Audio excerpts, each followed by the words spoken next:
found guilty of murder. I don't think that boy received a fair trial. In my opinion, that case should not have been tried in Collin County, Texas. Right?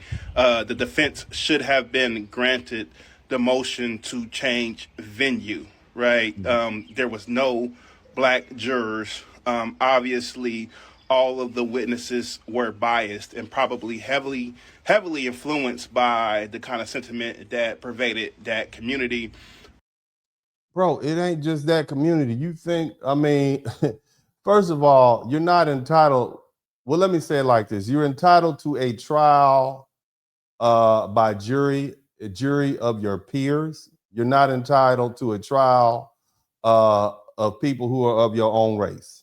That's not how it works. The jury is selected typically from people who registered to vote, people who have driver's licenses, people who pay taxes or some variation of state, local taxes, property taxes in that area. That's generally how it works. That's what you get. And my understanding is that this Collins County is 50% 50% white, 20-some% Asian, which includes East Asian and Central Asian. You got about 13, 14% Hispanic, and the rest is black. That's pretty much, they chose to live out there. That's where they chose to live out and go to school. That's their peer. That's where they chose to live, right? Right? It's not, I mean, you know, I guess we could argue he was just passing through, but he wasn't. And what I'm trying to point out to you is this is the judicial system. Where would you want to send them to South Dallas? Because here's the problem. That jury in South Carolina with that Rick Child case, what did that jury look like? Was that jury all white? Was that jury all Asian? Rick Child's an Asian man arrested and held in jail, who at that time was allegedly had shot a black boy in the back 130 yards away after chasing him. Those clearly weren't his peers, were they? But they found him not guilty. You see what I'm saying? And somebody saying, yeah, he needed Rick Child's lawyer. Yeah, you know that same black lawyer? that y'all, yeah. Carmelo Anthony needed Rick Child's lawyer. That's who he needed. You know, the same one y'all said sold out, that's who he needed. He needed some lawyers like that. But anyway, yeah, let's keep listening to the brother. This was a racially charged case, obviously. And in my opinion, this is just terrible news. But even if the verdict would have went the other way, people on the extreme right, especially on the extreme right, was ready to make Metcalf a martyr, right? Because they are hell bent on starting some kind of race war, some weird shit like that, man. But once again, just within a matter of He already a martyr. Just because the dude went to jail don't mean he's not already a martyr. He's not. He's already a martyr. You see what I mean? Basically, they saying, see, there they go again. What do they say? What did Chud the Builder say? There they go again. Chimping out. Isn't that what they say? Here we have one who, this guy didn't even have a criminal record. He was a track student, good student. He still imped out himself. You see, this is what I'm saying. It's always going to be race involved. The great Johnny Cochran, in one of his books, man, he said that race is always an issue. It is. It's something you have to deal with. It's not going anywhere. It's not going anywhere. All of you all who are looking for a post-racial society, it's not going anywhere. These are the facts. These are the facts on the ground. You living in a fantasy world if you ever think the United States of America is going to somehow separate itself from racism. Racism is the national pastime. It's not baseball. It's not apple pie. This is what we do here in the USA. This is what you do in a multicultural society with multi-ethnic groups. Racism is part of the national ethos. It was here from the onset. It's not going anywhere. Deal with it. Somebody type deal with it in the chat room.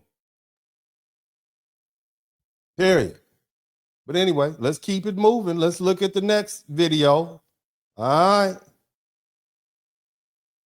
I mean, I'm not saying that I'm surprised about anything. Like I said, I just made a post about this earlier. I didn't have much faith in my heart for this young man's case, you know. But at no point in time should everyone ignore what's happening right now in the system. At no point in time should anyone ignore this case. Um, these are high schools we're talking about, little kids, young teenagers who honestly, one lost their life and one is losing their freedom as we speak. Just graduated from out of high school. Beautiful, beautiful, bright future ahead of him, and now he's going to prison. You get what I'm saying? This is some really fucked up shit for a young man who has no history of even being a harmful young man to Fair use. anyone. Grew up in a beautiful family and things like that, man. And just who can tell you where the fuck to move to? At some point, everyone's gonna have to recognize the system and the way that they do shit and how much they keep on getting off with the same shit, and go from there with this shit for real. Yeah, there's no look, man. There's no geographical solution for an emotional problem. You cannot. You got to control yourself. Let me explain something to y'all, man. Let me get in here real tight. I got 3 sons. I got an 18-year-old, a 16-year-old, and a 10-year-old. The conversation that I would, if that was my son and he was in some stuff like that, the conversation I had with my sons behind closed doors and in public would be 2 different things, very distinct. And I want you to hear me because I'm gonna tell y'all, I'm gonna speak to you like a real daddy. And I love my children with all my heart. It's nothing I won't do for them. And in public, I'm going to be a dedicated father. My son is innocent until proven guilty. I'm going to spend the money that I need to spend to help him put up a proper defense. I'm going to support him in public. I'm going to say he was sitting there minding his business. The other person, the other kid that kept his hands off of him, it wouldn't have happened. However, behind closed doors,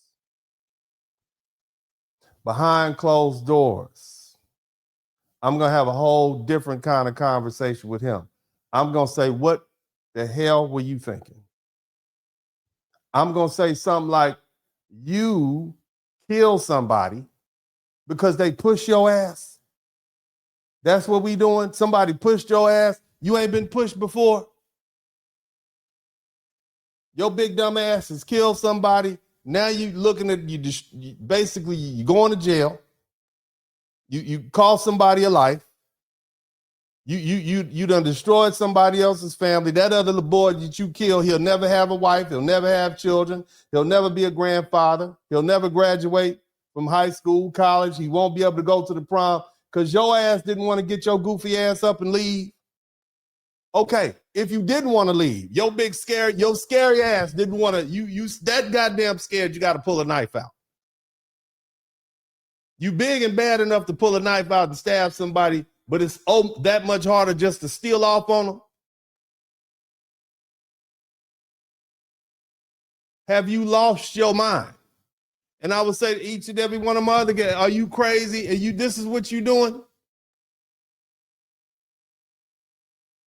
You kill somebody because they pushed you? Where they do that at?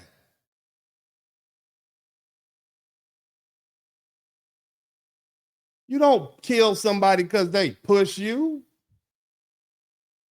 If you got a problem with it, you address it. Keep your hands off me. Back up off me.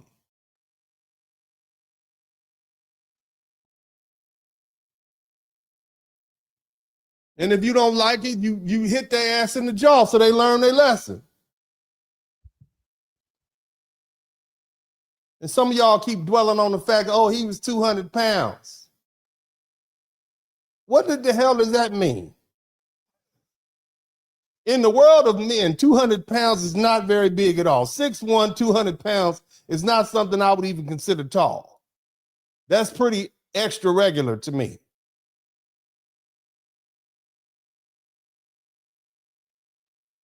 You got 2 17-year-old men, both of them played football.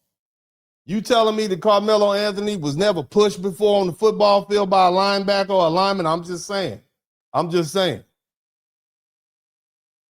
Or was it something else? Or were we ego tripping out here? Like a lot of us do. We get to ego tripping.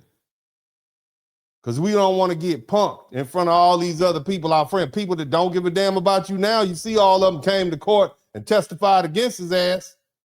These are the people you trying to impress. I'm just saying, these are the people you trying to impress. Some little hot tail girl that's looking at you and you want to look at a man, you're going to be getting looked at in prison for the next 10, 15, 20 years. Y'all better think about it. You better talk to your children. That's what you better do. You better teach your children to control themselves, because see, this ain't just the only reason we even talking about this problem is because a white boy got killed. Had Carmelo Anthony, instead of killing Austin Metcalf, had he killed Jamal Jenkins, this wouldn't even make the evening news, would it? Tell the truth. Don't lie to me. Don't lie to me. Tell the truth.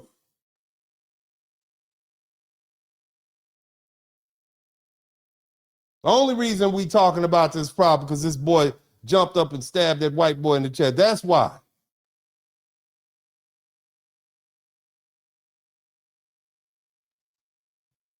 Control yourselves.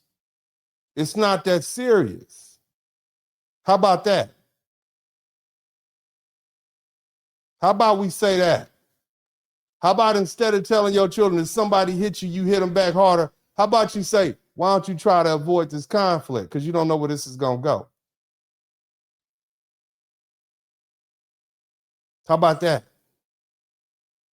How about you don't want to throw your life away because somebody pushed you?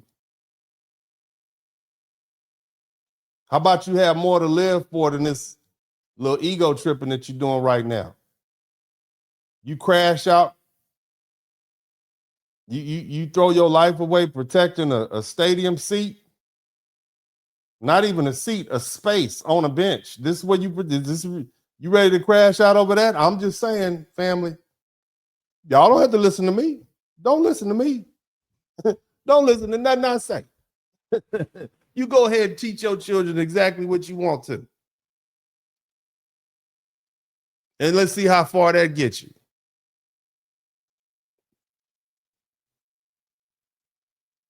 Not very far in this society.